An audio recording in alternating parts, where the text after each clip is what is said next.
Assalamualaikum warahmatullahi wabarakatuh. Salam sejahtera bagi kita semua.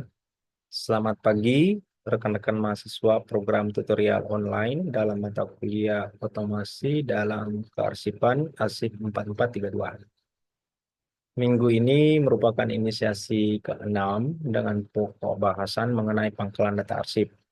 Adapun kegiatan utama yang dilakukan dalam tutorial inisiasi ke-6 ini antara lain pendalaman materi dan diskusi bersama. Partisipasi aktif dan kontribusi rekan-rekan mahasiswa dalam kegiatan ini merupakan salah satu bentuk tanggung jawab dalam mengembangkan ilmu pengetahuan.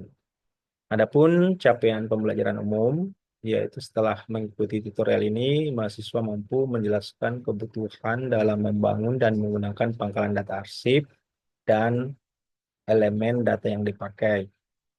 Ada pun juga dua capaian pembelajaran khusus. Yang pertama mampu menjelaskan perangkat pangkalan data. Yang kedua mampu menjelaskan elemen data arsip pangkalan data. Baik, saya ingatkan kepada teman-teman mahasiswa untuk selalu aktif di ruang diskusi. Jangan lupa berdoa, tetap semangat. Assalamualaikum warahmatullahi wabarakatuh.